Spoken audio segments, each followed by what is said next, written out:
जय हिंद एवरीवन। अब सबका आपके यूट्यूब चैनल राष्ट्र सेवा पे स्वागत है। आज हम अपने करंट अफेयर्स को जो लास्ट 3 दिन के हमारे पेंडिंग है 13 से लेकर आज 16 दिसंबर 2024 के करंट अफेयर्स यहाँ पर हम कवर अप करेंगे। आज का दिन वैसे बहुत इंपॉर्टेंट है, सारे डिफेंस एस्पिरेंट्स को पता ही है। आज विजय दिवस है, जब हम देखते हैं कि बांग्लादेश का जन्म होता है, निर्माण होता है एंड ईस्टर्न पाकिस्तान, पूर्वी पाकिस्तान आजाद होता है। तो उसकी भी क्या सिग्निफिकेंस है आज 16 दिसंबर की, ठीक है, वो भी हम डिस्कस करेंगे। इससे रिलेटेड हम एक फैक्ट, इंडियन नेवी डे 4 दिसंबर को भी कर चुके हैं, बिकॉज 13 दिन तक ये युद्ध चला था, 3 दिसंबर से लेकर आज 16 दिसंबर 1971 तक। 4 दिसंबर को इंडियन नेवी ने एक ऑपरेशन स्टार्ट किया था, ऑपरेशन ट्राइडेंट, जो कि हमने 4 दिसंबर को डिस्कस भी किया था। एंड वही एयरफोर्स, यहाँ पर एयरफोर्स कह रहा हूं, पाकिस्तान की तरफ से भी एक ऑपरेशन था, ऑपरेशन चेंगेज खान। आपको दोनों ऑपरेशंस पता होने चाहिए। 13 दिन तक ऑलमोस्ट ये युद्ध चला। 16 दिसंबर 1971 को हम देखते हैं कि फाइनली यहाँ पे 93,000 सैनिक पाकिस्तान के और उनके पाकिस्तान के जो आर्मी के जनरल हैं नियाजी, उन्होंने यहाँ पर भारतीय सेना के सामने आत्मसमर्पण किया। तो आज हम डिस्कस करेंगे आज के दिन की इंपॉर्टेंस भी, और इसके अलावा पिछले 3 दिनों में जो भी इंपॉर्टेंट करंट अफेयर्स हमारे स्किप हुए हैं। ठीक है, ये प्रॉब्लम आपको 5 जनवरी तक जस्ट है, जब तक यहाँ पर मेरे हाथ पर फ्रैक्चर है। उसके बाद हम पूरी कोशिश करेंगे, जैसे हम पहले चल रहे थे, कि डे बेसिस के ऊपर करंट अफेयर डिस्कस करें। सबसे इंपॉर्टेंट न्यूज, मैनिफेस्टेशन, जैसा सोचोगे वैसा होगा। ठीक है, गुकेश जो कि 18th वर्ल्ड चेस चैंपियन बने हैं, ठीक है, और यहाँ पे ऑलरेडी ये मैनिफेस्ट कर चुके थे कि यस, मैं एक दिन वर्ल्ड चेस चैंपियन बनूंगा। तो यहां पर गुकेश ने यहाँ पे दिखा दिया है, अब सबको डिफेंस एस्पिरेंट के लिए भी एक ये इंस्पिरेशन है कि आप जैसा मैनिफेस्टेशन करेंगे वैसा होगा, जैसा आप सोच रहे हैं। Gukesh D's achievement as 18th world chess champion, ठीक है, आर 18 ईयर चेस, ठीक है, D Gukesh youngest world chess champion ever crowned vanquishing Ding Liren, ये नाम पूछा जा सकता है आपसे, जो चाइना के था, ठीक है, दिसंबर 12 2024 को सिंगापुर में यहाँ पे वो 18th वर्ल्ड चेस चैंपियन बनते हैं। एंड कहीं ना कहीं जो हमारी बिड है कि हम 2036 का ओलंपिक यहाँ पर होस्ट करें, कहीं ना कहीं उस बिड को स्ट्रेंथन कर रहा है ये, ठीक है।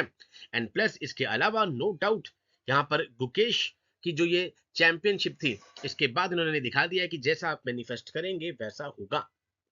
ओके, सेकेंड न्यूज हमारे पास थी, इंडिया मैरीटाइम हेरिटेज कॉन्क्लेव 2024, जो कि 11 और 12 दिसंबर को हुआ था, ठीक है। It words understanding India position in global maritime history. इसमें क्या क्या इंपॉर्टेंट चीजें हैं वो हम डिस्कस करते हैं, ठीक है। ये प्राइम मिनिस्टर जी की कोट थी यहाँ पे, be it for the spices, jewellery, cotton और richness of our culture, the thriving sea lanes, जो हमारे सी लेन्स हैं वो ब्रिज की तरह काम करते हैं, as bridge of commercial and intellectual exchange. Historic consensus हुआ था, जब हम देखते हैं लास्ट टाइम G20 की मीटिंग इंडिया में हुई थी, India middle east Europe economic corridor IMEC IMEC. Last time G20, इस बार G20 साउथ वहां पे ब्राजील में हुई, next year G20 south Africa में होगी। It reflect the linkage of the past with our present and the future, कि किस तरीके से इंडिया से मिडिल ईस्ट यूरोप जो इकोनॉमिक कॉरिडोर है, ये दिखा रहा है हमारे पास्ट और प्रेजेंट और फ्यूचर के लिंकेज को। अब इसमें क्या क्या चीजें इंपॉर्टेंट थी यहाँ पे, ये हम ऑलरेडी डिस्कस कर चुके हैं कि 7500 किलोमीटर की कोस्ट लाइन है, 13 मेजर पोर्ट्स हैं, वाधवन पोर्ट जो रिसेंटली ग्रीनफील्ड पोर्ट महाराष्ट्र में आया है, ठीक है। अब 7 पोर्ट हमारे पास वेस्टर्न कोस्ट में हो गए और 6 हमारे पास ईस्टर्न कोस्ट पर हो गए, ठीक है। 200 नॉन मेजर पोर्ट्स हैं, नॉट दैट इंपॉर्टेंट, ठीक है। Maritime sector 95% of the India trade volume को यहाँ पे रिफ्लेक्ट कर रहा है, जो कि 70% ऑफ इट्स वैल्यू है, ठीक है। अब ये चीज जो हमारे लिए इंपॉर्टेंट हो सकती है यहाँ पे, the earliest man made dockyard was discovered during excavations at Lothal in 1957। जब आप एंशिएंट हिस्ट्री पढ़ते हैं तब इस तरह के फैक्ट्स आपके आगे आते हैं, ठीक है। तो जब अर्लीस्ट जो डॉकयार्ड था वो डिस्कवर हुआ यहाँ पे जब लूथल में एक्सकवेशन हुई। उसके बाद जो आर्कियोलॉजिकल एविडेंसेस हैं वो प्रूव कर रहे हैं कि Harappan had maritime trade and cultural links beyond the Indian coast line. Indian coast line के बियॉन्ड हड़प्पा का कहीं ना कहीं मैरीटाइम ट्रेड और कल्चर लिंक्स थे। Links as far as Mesopotamia and Egypt in the west, west में मेसोपोटामिया और Egypt तक, और ईस्ट में हम देखते हैं जापान तक। अब इस तरह की चीजें आपसे स्टेटमेंट्स वाले क्वेश्चन में पूछी जा सकती हैं। In a nutshell, India has a maritime history spanning over 4500 years, ठीक है, तो ये दोनों फैक्ट्स जो हैं यहाँ पे कि भाई इंडियन कोस्ट लाइन से बियॉन्ड हड़प्पा के मैरीटाइम ट्रेड और कल्चरल लिंक्स थे, इस तरह के क्वेश्चन यूपीएससी पूछ सकता है। बिकॉज पहले भी एनिमल की प्रेजेंस पे क्वेश्चन पूछ चुका है कि हॉर्स थे कि नहीं थे, ठीक है, तो इस तरह के क्वेश्चन आपसे पूछे जा सकते हैं। नाउ इसके अलावा ऑब्जेक्टिव क्या होगा इस कॉन्क्लेव का कि कहीं ना कहीं शोकेस कर रहा है at one place the India's maritime legacy, हमारे ग्लोबल कल्चरल कॉन्फ्लिक्ट्स को दिखा रहा है, टेक्नोलॉजिकल इवोल्यूशन को दिखा रहा है, स्पिरिचुअल और कल्चर एक्सचेंज को दिखा रहा है, मैरीटाइम हेरिटेज प्रिजर्वेशन को दिखा रहा है। ठीक है, ये इतना इंपॉर्टेंट नहीं है जितना इंपॉर्टेंट आपके लिए ये दो फैक्ट्स हैं एग्जाम पॉइंट ऑफ व्यू से। नेक्स्ट इज एनसीएल ने लॉन्च किया है चर्क, जो कि कम्युनिटी हेल्थ। ठीक है, चर्क। अब चर्क आपसे पूछा जा सकता है डायरेक्टली कि मिनिस्ट्री ऑफ कोल सिंगरौली, ठीक है, उसकी एक बेस्ड कोल की एक आर्म जो है that is NCL northern coalfield limited, उसने यहाँ पे चर्क कम्युनिटी हेल्थ जो कि एक रिस्पॉन्सिव एक्शन है फॉर द कोयलांचल, एक हेल्थ सेंट्रिक सीएसआर इनिशिएटिव है। ठीक है, ये बेसिकली एम कर रहा है कि जहां जितने भी पेशेंट्स हैं जो लाइफ थ्रेटनिंग डिजीजेस से यहाँ पे सफर कर रहे हैं उनको ट्रीटमेंट दिया जाए फ्री ऑफ कॉस्ट, जो कि इकोनॉमिक वीकर सेक्शन से हैं सिंगरौली रीजन के लोग। ठीक है, इकोनॉमिकली वीकर सेक्शन ईडब्ल्यूएस से जो आ रहे हैं उनके लिए यहाँ पर फ्री ट्रीटमेंट प्रोवाइड किया जाएगा। तो चर्क एक यहाँ पे सीएसआर यहाँ पे इनिशिएटिव है जो कि एक बेकन बनेगा होप का उन लोगों के लिए जो कि मेडिकल केयर को यहाँ पर क्या कहते हैं अफोर्ड नहीं कर सकते और लाइफ थ्रेटनिंग डिजीजेस से वो क्या कर रहे हैं यहाँ पे सफर कर रहे हैं। देन यहाँ पे हेल्दी जो क्वालिटी हेल्थ केयर है वो प्रोवाइड की जाएगी, उनके फाइनेंशियल और इमोशनल बर्डन को ईज ऑफ किया जाएगा। ठीक है, तो चर्क डायरेक्टली आपसे पूछा जा सकता है। Okay, most important day. ठीक है, prime minister greets the valiant soldiers of Vijay Diwas. आज विजय दिवस हम सब डिस्कस कर चुके हैं कि 13 दिन तक ये चला, 3 दिसंबर को स्टार्ट होता है, 4 दिसंबर को Indian navy operation Trident start करती है। उसके बाद से हम देखते हैं कि 4 दिसंबर को इंडियन नेवी डे के तौर पे सेलिब्रेट भी किया जाता है। ठीक है, एंड पाकिस्तान की तरफ से चेंगेज खान एक ऑपरेशन का नाम था। ठीक है, एंड 13 दिन के बाद हम देखते हैं कि 93,000 सैनिक और उनके पाकिस्तान जनरल नियाजी यहाँ पर भारतीय सेना के सामने आत्मसमर्पण कर देते हैं। एंड आज ही के दिन बांग्लादेश का जन्म होता है एंड बांग्लादेश का निर्माण होता है एंड ईस्टर्न पाकिस्तान पूर्वी पाकिस्तान को आजादी मिलती है। ठीक है, ये कुछ फैक्ट्स आपको पता हो विजय दिवस पर। Next is empowering minorities building inclusive India. Minorities सबसे पहले तो दो तरह की माइनॉरिटीज हैं, लिंग्विस्टिक माइनॉरिटीज लैंग्वेज के बेस पे, ठीक है, and second is religious minorities. तो 6 रिलीजियस माइनॉरिटीज हैं, पहले 5 थी, लेटेस्ट जो ऐड हुआ है that is a Jain one.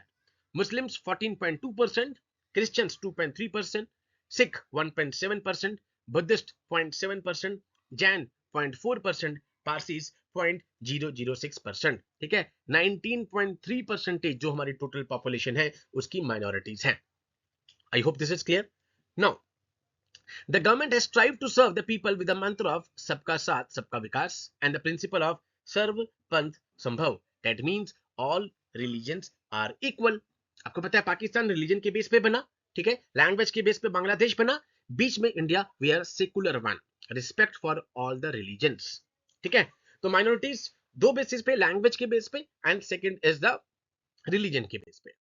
Now India ने अब कौन कौन से इनिशिएटिव लिए हैं? India is a diverse country where the empowering minority community is a key to ensure equal access to opportunities for social, economic, educational development। भाई उनके social, economic, educational development के लिए इक्वल अपॉर्चुनिटीज का access होगा सभी के पास। Minority affairs एक अलग से मिनिस्ट्री है।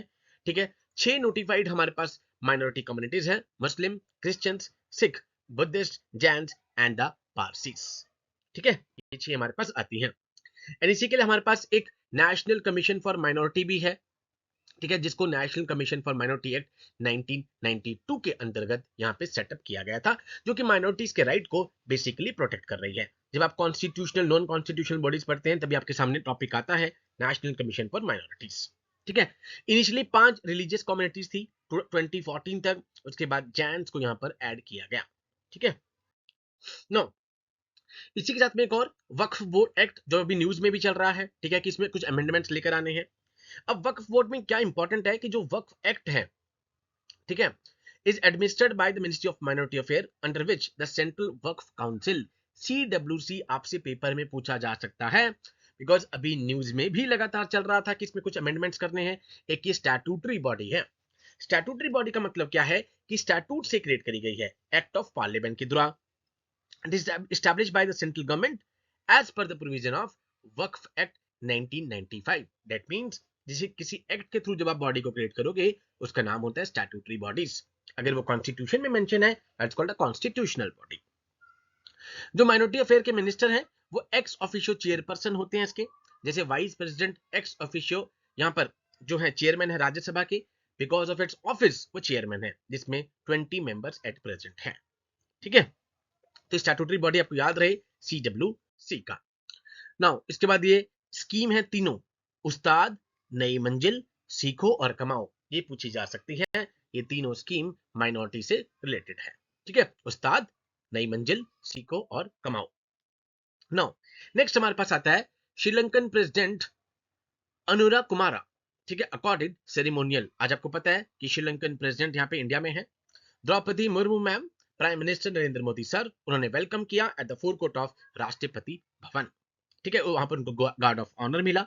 अब यहाँ पे क्या इंपॉर्टेंट चीज है, जयशंकर जी ने, जो हमारे एक्सटर्नल अफेयर मिनिस्टर हैं सर ने, यहाँ पे एम्फेसाइज किया, फोकस किया कि श्रीलंका का क्या सिग्निफिकेंट रोल है, जो हमारी इंडिया की नेबरहुड फर्स्ट पॉलिसी है, बिग ब्रदर है हम, ठीक है, neighbourhood first policy and the SAGAR outlook. SAGAR security and growth for all in the religion, SAGAR जिसका फुल फॉर्म है security and growth for all in the religion, in the region, sorry. अब ये सागर क्या है, ये आपके इंपॉर्टेंट है एग्जाम पॉइंट ऑफ व्यू से। सागर यहाँ पे इंट्रोड्यूस किया गया था 2015 में। बेसिकली इंडिया और इंडिया के जो नेबरिंग कंट्री है IOR, इंडियन ओशन रीजन में, इनके बीच में कॉपरेशन, म्यूचुअल ट्रस्ट को इंक्रीज करने के लिए, इनहांस करने के लिए।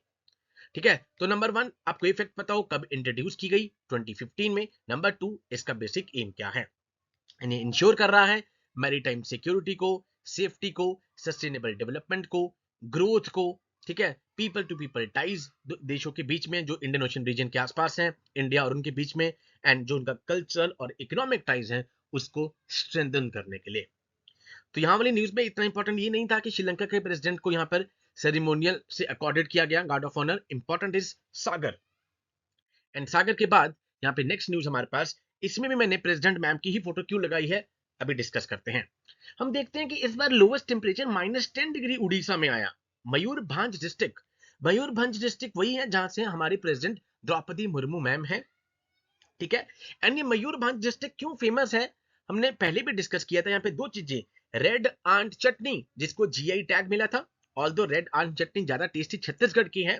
ठीक है, ये मैं इसलिए बता रहा हूँ बिकॉज मेरे कुछ बैचमेट्स रहे हैं जब मैं गृह मंत्रालय में था। ठीक है, मुझे बताते थे कि सर छत्तीसगढ़ की बहुत फेमस है। नंबर 2, मयूरभंज डिस्ट्रिक्ट यहाँ पे सिमलीपाल टाइगर रिजर्व के लिए बहुत फेमस है। सिमलीपाल टाइगर रिजर्व वही है जहां पर आपको ब्लैक टाइगर्स देखने को मिलते हैं, ब्लैक टाइगर्स मेलेरियन फैक्टर के कारण। ठीक है, तो ब्लैक टाइगर्स वाला कॉन्सेप्ट पता हो, उड़ीसा में पता हो, राष्ट्रपति मैम पता हो जो कि वहां से बिलोंग करती हैं। -10 डिग्री यहाँ पर गया। नाउ नेक्स्ट न्यूज थी, जो South Korea court begins review of Yoon impeachment. Impeachment का उनका चल रहा है क्योंकि उन्होंने मार्शल लॉ यहाँ पे डिक्लेयर कर दिया था। अब यहाँ पे एफकैट टाइप के पेपर में डायरेक्टली आपसे इनका नाम पूछा जा सकता है कि भाई कहां पर ये चल रहा था। ठीक है, उन्होंने यहाँ पे 3 दिसंबर को यहाँ पे मार्शल लॉ डिक्लेयर कर दिया था।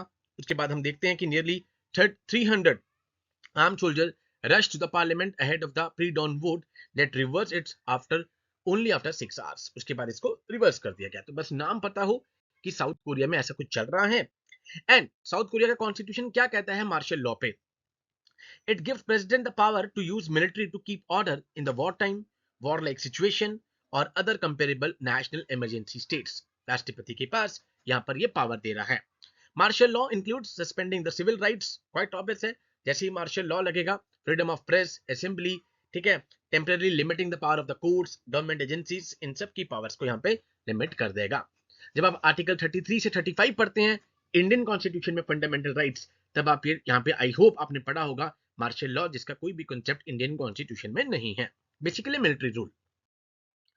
नेक्स्ट, अभी रिसेंटली नेपाल के COAS, ठीक है, chief of the arm staff general आए हुए थे, concludes official visit to India, उनको ऑनररी जनरल रैंक दिया गया प्रेसिडेंट द्रौपदी मुर्मू मैम के थ्रू। ठीक है, जो कि IMA की पासिंग आउट परेड जो कि अभी 14 दिसंबर को थी, वहां पर भी वो गए थे। ठीक है, तो chief of the army staff Nepal general Ashok Raj Sigdel उन्होंने कंक्लूड करी अपनी ऑफिशियल विजिट इंडिया की एंड रिटर्न टू काठमांडू। ठीक है, उनको honorary general of the Indian army की रैंक दी गई by the president Droupadi Murmu ma'am Thursday को। नाउ इस दौरान वो एक रिव्यूइंग ऑफिसर आरओ भी थे, पासिंग आउट परेड जो मैंने आपको बताया अभी, जहां पे ऑफिसर कैडेट्स पास होते हैं IMA Indian military academy Dehradun. Officer cadet OC Praveen Pandey जो कि नेपाली आर्मी से हैं, उनको अवार्डेड किया गया best foreign officer cadet award. 35 total foreign officers cadet थे जो कि ट्रेनिंग कर रहे थे इस एकेडमी में। ठीक है, उसमें देखा हमने कि जो best foreign officer cadet award था वो ऑफिसर कैडेट प्रवीण पांडे को दिया गया। नाउ नेक्स्ट न्यूज थी हमारे पास, government unveils Jalvahak to boost inland waterways. Inland waterways आपने पढ़े होंगे NW1 2 3 4 5 6। ठीक है, तो जलवाहक, अब ministry of port shipping waterways ports, अभी अब हमने पढ़ा 13 मेजर पोर्ट्स हैं। अभी हम स्टैटिक एफकैट की सीरीज स्टार्ट करेंगे, तो आपको ये स्कीम पता हो कि ये बस जस्ट जलवाहक जो बेसिकली इनलैंड वाटरवेज को बूस्ट करेगी। इनिशियली खाली ये 3 ही वाटरवेज पे काम करेगी। नेशनल वाटरवे 1 रिवर गंगा पे है, जो नेशनल वाटरवे 2 जो कि ब्रह्मपुत्र पे है, नेशनल वाटरवे 16 जो कि रिवर बराक के ऊपर फॉल कर रहा है। तो इनिशियली 3 ही वाटरवेज हैं जिसके ऊपर ये फोकस कर रही है, 1 2 16। ये अब आपसे थोड़ा सा यहाँ पे कंफ्यूज करने के लिए पूछा जा सकता है कि कौन से 3 वाटरवेज के ऊपर इनिशियली काम करेगी जलवाहक।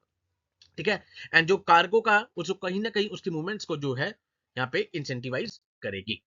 जलवाहक स्कीम ऑफर करेगी reimbursement up to 35% of the total operating expenditure.